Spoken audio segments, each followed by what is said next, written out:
Yo, wait, oh man, I got.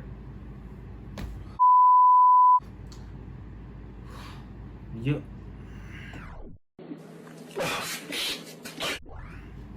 Oh my gosh. We gonna skip the intro. But today I'm back again with another video. I told y'all I'm post consistently. I told y'all that I'm back. I know I've been going for like what, 6 days. But I just dropped a video. Y'all make sure y'all stay tuned for that. Make sure y'all go check that out. That video that I just dropped. Today we're gonna be reacting to true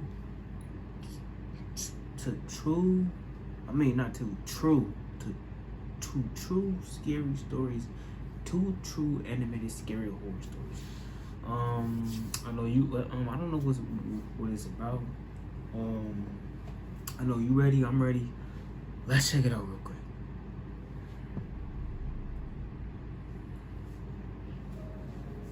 I'm a female, and this happened when I was 13.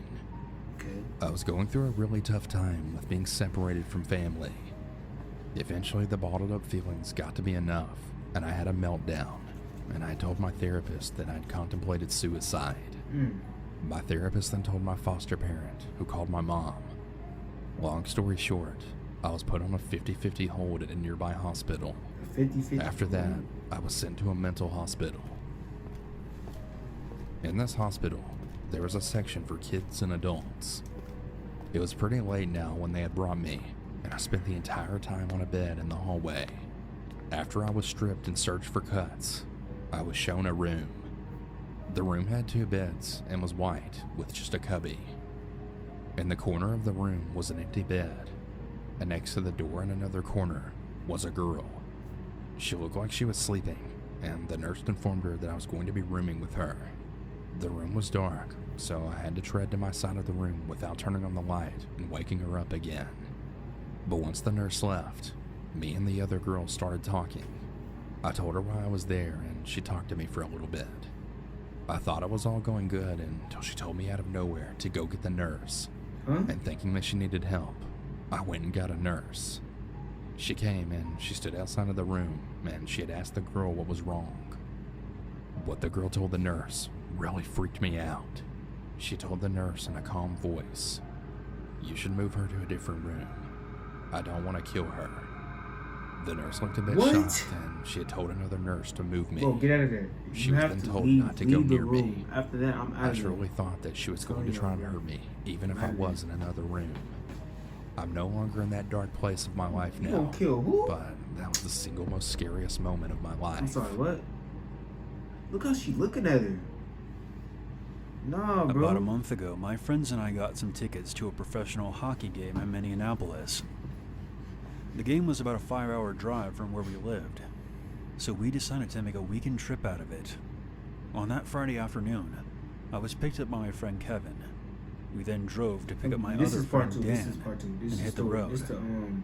We weren't heading for a motel, but instead to the house of our mutual friend, Jack. Jack lived in North Minneapolis, and he offered to let us stay at his house for the weekend. We had all grown up together and were really good friends with him, and he also had a ticket to the hockey game as well, so things were lining up. We arrived at Jack's house early in the morning, and Kevin parked the car out front. He then texted Jack to let him know that we were there. We all got out and walked over to the trunk to grab our bags. It was about this time that we heard tires screeching. We then turned to look at the intersection directly behind us. A green compact car had apparently cut off a dark-colored SUV as the driver was proceeding through the intersection. Both vehicles came to a stop, and the 2 male drivers had rolled down their windows and began yelling at each other. Not wanting to get involved, I quickly grabbed my bag and walked up the path towards Jack's house, with Dan close behind me. Jack lived in a sort of retrofitted duplex, where he rented out the ground floor and someone else lived on the second. Jack had moved to the city fairly recently, and we had never visited him until now, so when we entered the walk-in porch, Dan and I weren't sure which door was his. As we stood there, I pulled out my phone to call Jack and asked him to let us in.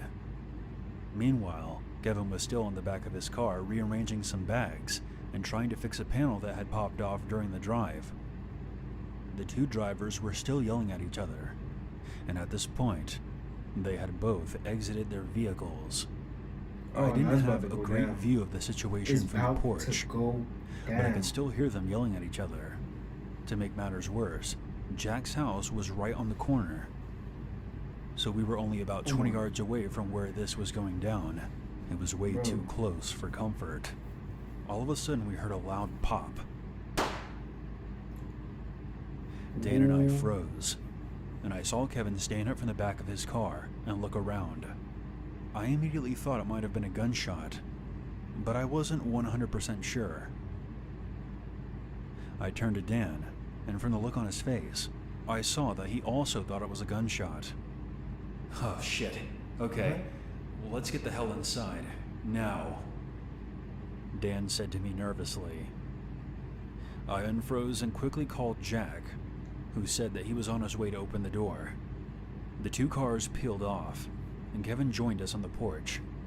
We all came to the conclusion that a gunshot went off, and that one of the two drivers had fired it during their confrontation.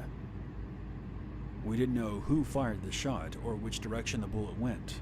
However, Kevin said that he didn't hear any bullets whizzing past him.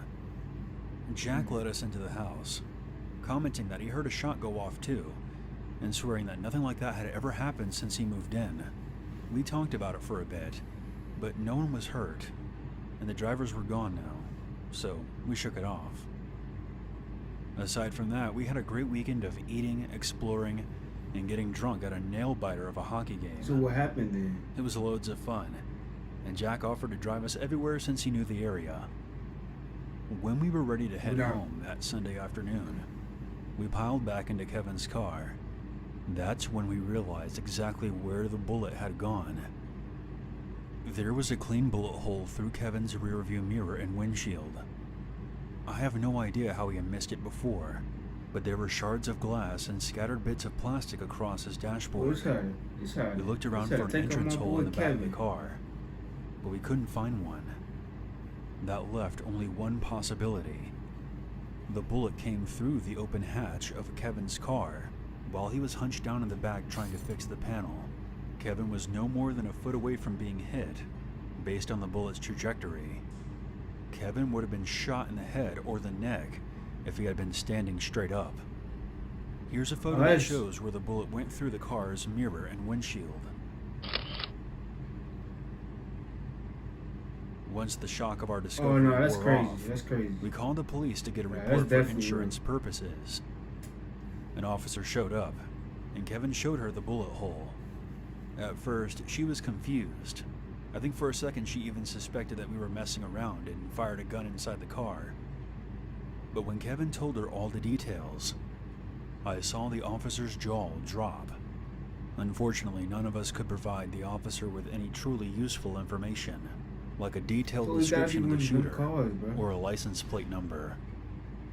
Our next issue was finding out how the heck we were going to drive 5 hours with a bullet hole through the windshield. Thankfully, a patch-up job of sealer and duct tape from a local hardware store did the trick. On the drive home, we had a solemn conversation where we spent a few hours of hard thinking about the fragility of human life. Even now, I'm not sure if I've fully processed how close Kevin came to dying. I can't even imagine how he feels about it. As for the guy who thought it was a good idea to fire a gun in the middle of a highly populated neighborhood, I either hope he gets his life in order or ends up in jail.